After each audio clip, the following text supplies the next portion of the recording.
saan kamera eessä työskentelemään kaikkein eniten. Olen ollut hyvin monessa tuotannossa mukana. Joo. Se on myös siellä... Se oli se Louhi. Louhi on nimenomaan. Mä huomasin, että se oli niinku... Näytti niin ammattilaista olisi tehnyt. Kyllä. Niin tosissaan tehty ja mietitty kuvakulmat ja kaikki videot on niin. Tyttö, joka sen käsikirjoitti ja ohjasi, niin hän suhtautui siihen kyllä hyvin intohimolla. Ja se näkyy siinä työjäljeessä sitten.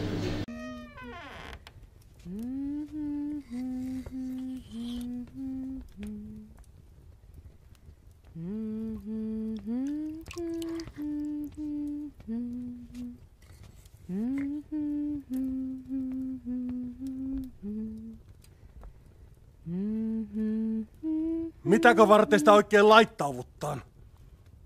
Sitäkö renkiä varten? No sinun tekemiä jälkiä koitan peittää. Käyttäytyisikö kunnon emäntä, niin ei...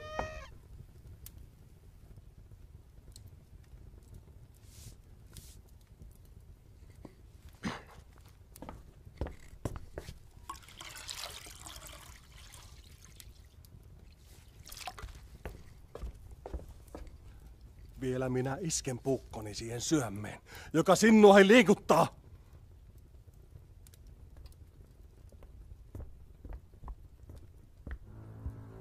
Se on tuommoissa niin indie-tuotannossa, niin kyllä siellä jokainen on niin musta mukana. Joo. Että ei siinä näe sitä sellainen, että jos siellä joku kurvia, niin mä oon vaan No joo. Ei se ole sitten kyllä väärä linjan valinta. No joo. Otan näin, jos sen ymmärtää, että ei välttämättä ole sitä...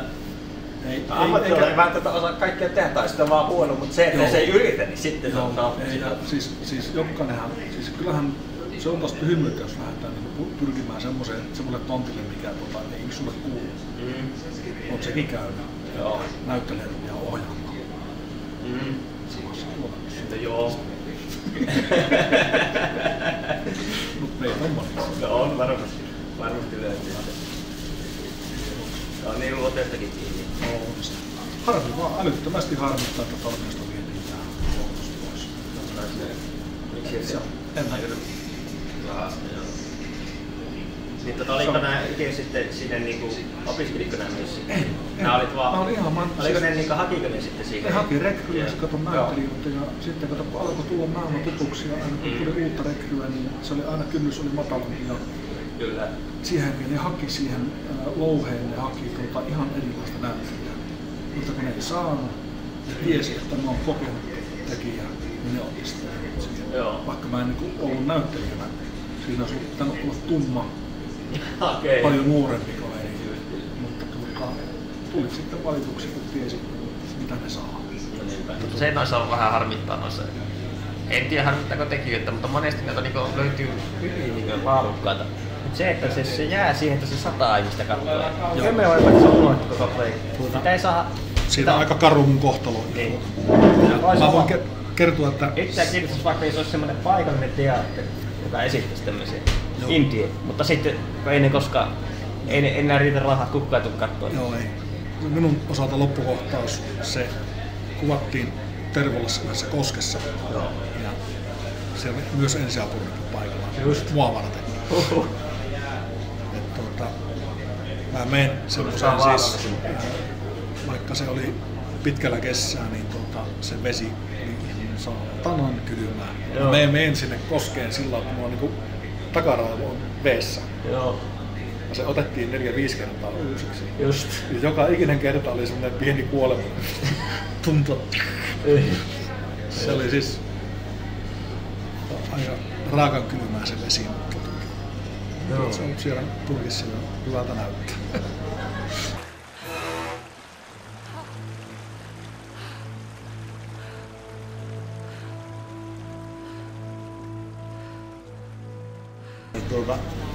Samoin, mähän tein silloin siis 2 viikkoa ihan pelkästään leffaa silloin. 2013. Joo. Eli ensin kuvattiin tää Teidät tuomitaan elinkautiseen. Ensimmäinen maanantaipäivä oltiin Tampereella, kuvattiin sisäkuvia. Sitten seuraavana tiistaipäivä siirryttiin Hangon edustalle. Siellä on tämmöinen majakkasaari kuin Gustavsvärn. Siinä otettiin jo silloin muistaakseni illalla jotain purkkiin, mutta vasta niin sitten keskiviikkona alettiin isomminkin kulmaamaan. Mä lähdin perjantaina pois, loput jatkoi siellä sunnuntaihin asti. Siinä meni vaan monta vuotta, että se tuli vuosi sitten vasta ulos. Niin, joo, siinä tuotantoryhmä oli kaikki semmoisia niin nuoria aikuisia. Ne aikuistui ja valmistui ja menivät työelämään ja perustivat omia yrityksiä. Ja... No hyvä, että valmistui. No joo. Tää on hirveän paljon, mitä jää sitten. Mahtava reissu. Vankien siirryttävä työpisteineen. Tuolla on kilppari. Ei oikein pärjää muiden kanssa. Sitä touhua yksin. Korjaa muuria.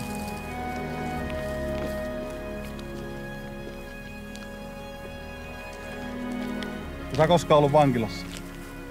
Tavallisessa vankilassa? Tutkintavankeudessa.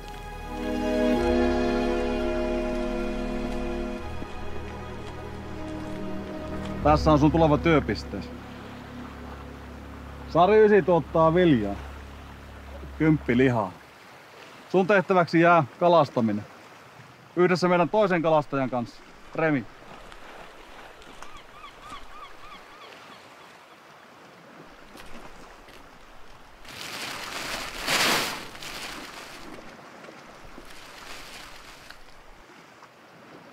Remi opastaa sua jossain vaiheessa. Muista, sä et saa poistua tältä paikalta 12 tuntia. Paitsi ruokailuun, josta ilmoitetaan summerilla.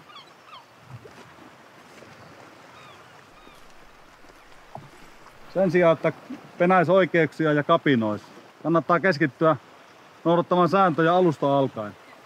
Siinä petää itselleen parempaa loppuelämää. Me ollaan kaikki elinkautisvankeja. Se tarkoittaa oletusarvoisesti sitä, että vain kuolema meidät tältä saarelta korjaa. Siitä ajasta voi tehdä itselleen helvetin. Tai sitten jotain muuta. Sen tiedän, että se Saimaa-elokuva, missä mulla on 3 runua laulu suomeksi, niin sen englanninkielinen versio, jossa mulla ei ole valitettavasti mitään osa-aikaa arpaa, niin se oli tilaaja lähettänyt sen Unkariin tämmöiseen kilpailuun. Se voisti siellä parhaan taidetta. Joo, näin on laitettu sitä vielä. Pääsin aika kovaan joukkoon siinä. Hermoryhmä Mikkelistä monen kertaan painettu mainosten tekijä oli siinä tuottajana ja speakerina oli voice-overina oli Tom Hoopanen, Mr. Luontoääni. No niin. Minä pääsin tässä porukassa lausunnosta. Joo, mä ehkä katsoin, jos kuuntelin sitä ääni kuulosti tuolta. Tuo Hoopanen oli siinä ja teki sitä kukaan sitten henkilöisesti pokkana sillä Unkarissa sitä valmiita. Eikö te kukaan tuotannosta edes tiedä? Tuotannosta kukaan edes tiedä. Se oli kato tilaaja lähettänyt niinku varka. Niin just. Käydä siinä.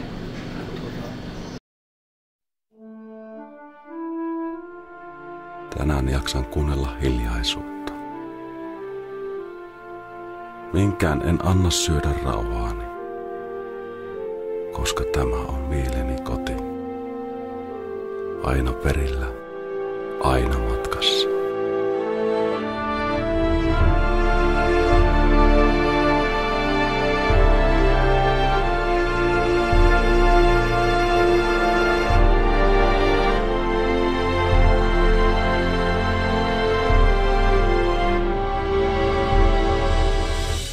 Siihen monologiin. Joo, kyllä. Se oli tosiaan, se lähti siitä, että opiskelin matkailua Muoniossa.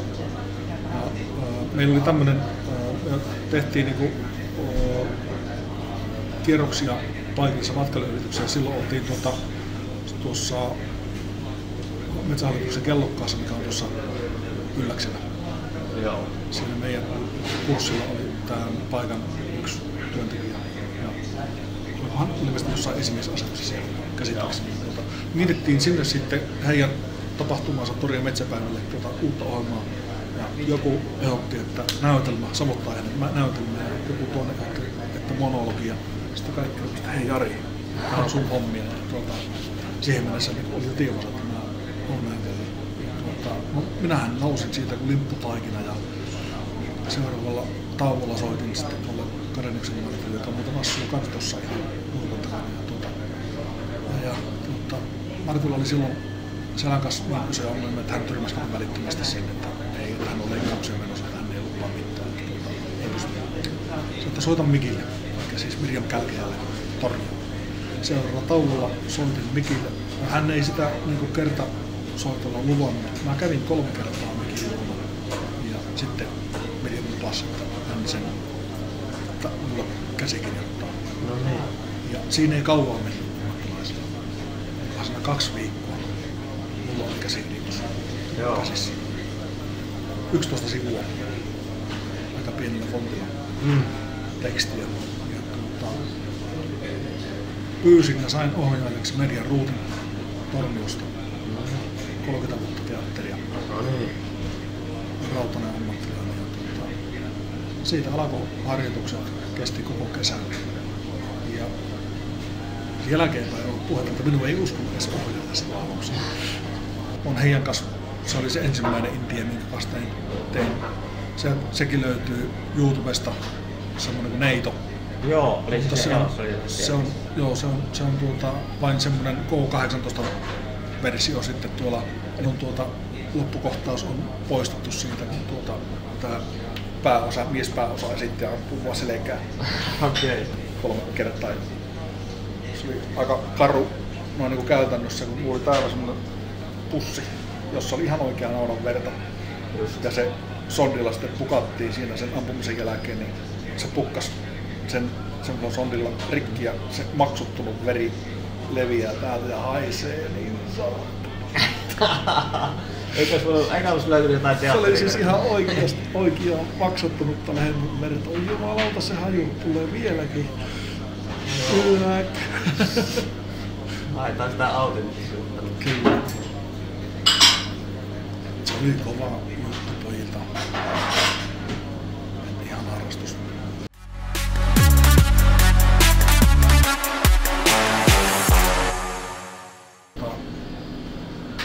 Mä oon laulut ihan pikkupennosta vasta. Opettanut linnunlaulut ja sitten suomalaiset iskelmät ja naapurin poika ihmetteli. Isällä ei ollut rakkorissa, ja oli maatalainen rakkorissa, ja soittaa. Piti itse laulaa. Ja oltiin naapurin pojan kanssa menossa sitten. Minä vetelin tuollaisia iskelmiä opesta kuuta ja muuta. Niin se ihmetteli, että miten sinä osaat nuo sanat kaikki ulkoa? En mä tiedä. Ja sitten kun karaoke tuli Suomeen 91, se oli niinku semmoinen räjähtepankki. Tyrnävällä oli, en muista enää baarin nimiä, se oli semmoinen karaoke-kilpailu, että voittaja sai 500 markkaa, toinen sai 300 markkaa ja kolmas sai 200 markkaa. Joo. Kävin muutamaan kertaan voittamassa sen 500. No niin. Ja se oli se, en muista, vähän toinen kolmas kerta, kun mä olin siinä taas voiton jälkeen laulamassa. Ne helvetin iso loukko, vaikka me ei tekään mikään Marian voimassa. Se oli oikeasti valtava se äijä.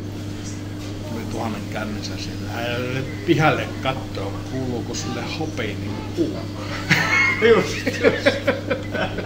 Mä että mennään vaan. Mä tiesin, mulla oli kuskina semmonen kaveri, että se oli käsivarsin niin kuin mulla reisin. Mä että mennään vaan. Ei se koskaan tullut. Okei. Kaikenlaista. Nyt se oli siis ihan niinku paikalla. Eikö tää ollut joku SM-karsi? Joo, tää on SM-karsi. Ja sitten kävi semmonenkin tapaus. Mä tiesin, siellä oli joulualla, tällä joulualla oli skapa, missä oli palkintona valmiiksi paistettu kylmäsen kinkku. Ja mä olin silloin Liminkässä maatalouslomittajana. Aamulla oli 6 töihin meno. Ja perse auki kuin horsmat kukka, enkä ollut lähdössä. Vähän availi 10 soi puhelin. Sieltä soittaa yksi muusikko, että hei, täällä on Jari Tarkki karaoke. Tuu sinäkin tänne, kun ei ole kettä, että saadaan vähän tasua tähän hommaan. Mä ei mulla rahaa ollut vielä aamulla töihin, että en minä kehtaa lähteä. No hän on muun muassa lippurahat, että alat tuuraa, saadaan tähän jotakin laulua tähän hommaan. Mä että no minä lähden tulemaan.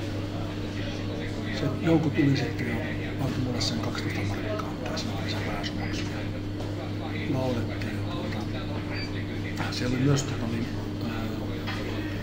joukon tyttö. Molemmat hyviä laulajia. Joukko oli ammattimuusikko. Kävi loppupelissä niin, siellä oli kyllä muitakin. Sillä kävi niin, että minä voitin sen kinkun, 7 kilon valmiiksi paistettu kinkku. Se pyörätyi toiseksi ja joukko kolmanneksi. No niin. Se tyttö tuli aika vihaisena sen skavan jälkeen. Se kinkku pöydässä, että tämä kinkku kuuluu mulle. Minähän se tänne sisään. Mä ajattelin, itsehän te nyt tänne soitit, että saadaan tasua. Niinpä. Nyt tuli tasua, että elää yhtään. Jumalita. Hyvä oli kinkku. Ja 98 opettelin heidän kanssa tästä sen tekniikkaa. Kävin Oulusakin ottamassa kantoja. Joo. Semmoinen yksin laulu kuin Ore. Mertti Rasimus siellä oli opettajana. Se ensin kokkeli tuon alarekisterin. Joo. Sitten seuraavalla tunnilla sanoi, että kokeillaanpa tuon ylärekisterin. Se sitä katsomaan. Se kirosti jumalaa. Olisi jopa tullut 10 vuotta sitten. Se on dramaattinen tenori. Että jos se olisi tullut tänne aikanaan, niin sulla olisi tullut töitä. Että se oli niin laaja kuin se rekisteri, missä mä pystyn ihan niinku laulamaan. Se sanoi, että olisi ollut jos olisi tullut aikanaan. Mä olin kerran jo ikää kuitenkin 30 pintaan. Se on vähän liian. Enää ei kerkiä. Ei se iä pitäisi tulla. No ei. Sitten 98 kävin niitä oli iskelmäkilpailuja muitakin. Ei sen suoraan, mutta iskelmä SM-kilpailu oli sitten 98. Se lähti niinku karaoke-taustoilla. Kävin Taivalkoskella. Mentiin ihan finaaliin asti. Ja se oli Ikallisten kylpylässä se finaali sitten. Ainut mikä sinä säväytti oli se roiskisäättä, kun se oli justiin siinä vesirajassa, että ylikahtaako se vai eikö se. Okay. Ja sen äänen avaus oli semmoinen, että siellä takahuoneessa oli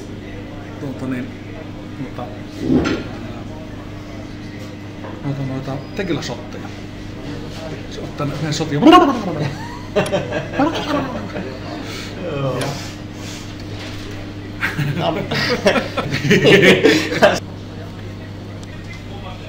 Mikä sillä vihertää?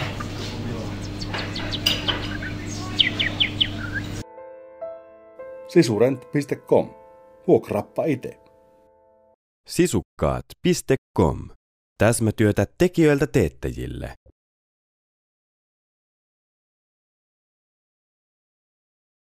Thank you.